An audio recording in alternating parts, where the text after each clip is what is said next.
Assalamualaikum warahmatullahi wabarakatuh. Perkenalkan, saya Ica Eni Fauziah dari Tadris Ilmu Pengetahuan Sosial kelas 3C akan memaparkan materi tentang manajemen peserta didik di sekolah. Tapi sebelum masuk ke pembahasan, sekarang kita akan merefleksikan pembahasan yang kemarin, yaitu manajemen pendidikan di sekolah. Apa sih manajemen kurikulum pendidikan di sekolah? Adalah suatu proses perencanaan, pelaksanaan, pengorganisasian, pengendalian, serta evaluasi terhadap kurikulum agar tujuan pendidikan yang telah ditetapkan dapat tercapai secara efektif dan efisien. Langsung saja ke pembahasan yang sekarang, yaitu manajemen peserta didik di sekolah. Apa sih manajemen peserta didik di sekolah? Manajemen peserta didik merupakan serangkaian kegiatan yang terencana dan sistematis dalam mengelola siswa sejak masuk sekolah hingga menyelesaikan pendidikan di sekolah itu. Proses ini mencakup pengelolaan aspek akademik, kepribadian sosial, dan emosional untuk mendukung perkembangan siswa secara optimal.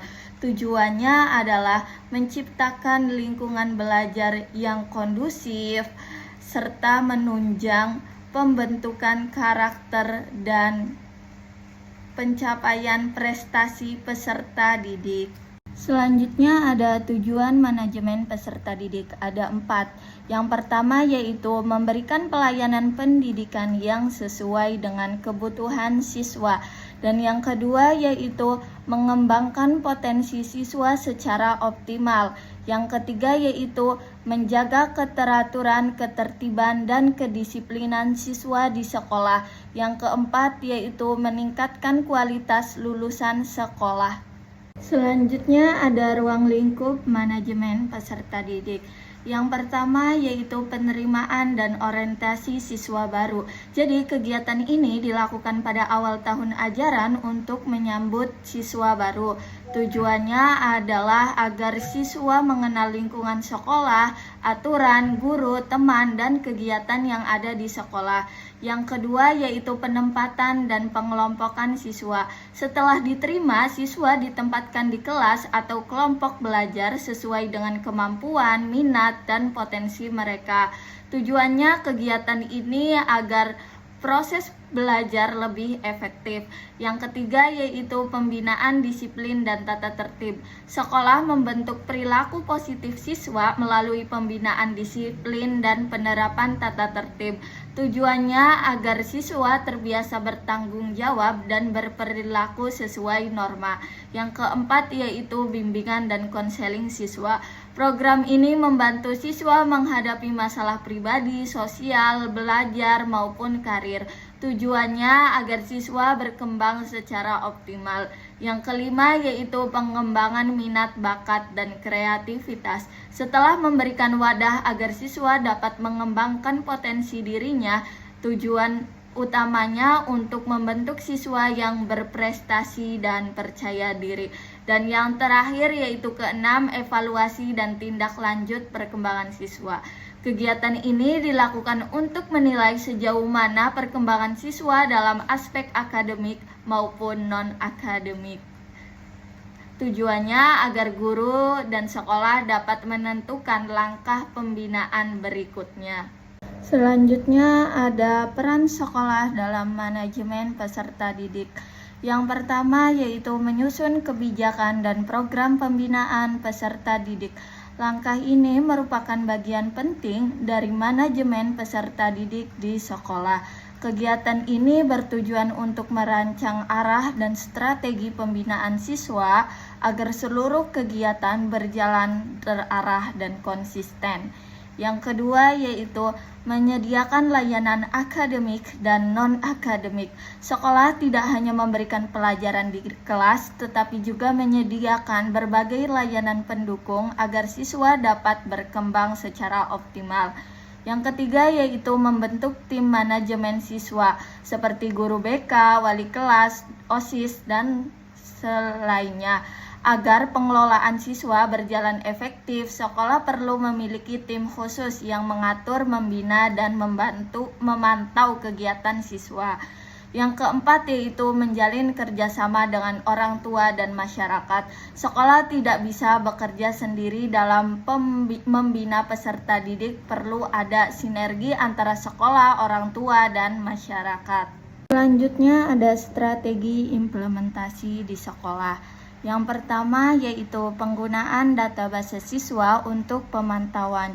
Jadi sekolah perlu memiliki database atau data terpusat yang berisi seluruh informasi penting tentang siswa seperti data pribadi, prestasi akademik, kehadiran, kedisiplinan, hingga hasil konseling. Yang kedua yaitu program pembinaan karakter dan etika. Selain prestasi akademik, sekolah juga bertanggung jawab membentuk karakter dan moral siswa. Yang ketiga yaitu layanan konseling. Layanan konseling di sekolah tidak hanya memberikan ketika siswa mengalami masalah, tetapi juga dilakukan sebelum masalah itu muncul. Yang keempat yaitu kegiatan ekstrakurikuler sebagai wadah pengembangan diri. Ekstrakurikuler menjadi sarana penting bagi siswa untuk menyalurkan minat dan bakat potensi di luar kegiatan akademik. Yang kelima yaitu evaluasi rutin perilaku, prestasi, dan kehadiran siswa. Jadi evaluasi ini dilakukan secara berkala untuk mengetahui perkembangan siswa secara menyeluruh, tidak hanya dari nilai akademik tetapi juga sikap dan kedisiplinan. Selanjutnya tantangan manajemen peserta didik. Yang pertama yaitu perbedaan latar belakang siswa seperti sosial, ekonomi, dan budaya. Setiap siswa datang dari lingkungan keluarga dan masyarakat yang berbeda-beda. Ada yang berasal dari keluarga dengan kondisi ekonomi tinggi, ada pula yang sederhana. Begitu juga dengan latar belakang sosial dan budaya yang beragam. Yang kedua yaitu keterbatasan tenaga kependidikan seperti BK, wali kelas. Itu jadi salah satu tantangan dalam manajemen peserta didik adalah terbatasnya jumlah dan kemampuan tenaga pendidik serta kependidikan, khususnya guru BK, bimbingan konseling, dan wali kelas. Yang ketiga yaitu masalah perilaku dan motivasi siswa. Tidak semua siswa memiliki disiplin dan semangat belajar yang sama. Ada yang rajin dan termotivasi tinggi, namun ada juga yang mudah bosan dan tidak fokus, atau bahkan menunjukkan perilaku negatif seperti melanggar aturan, membolos, atau tidak menghormati guru.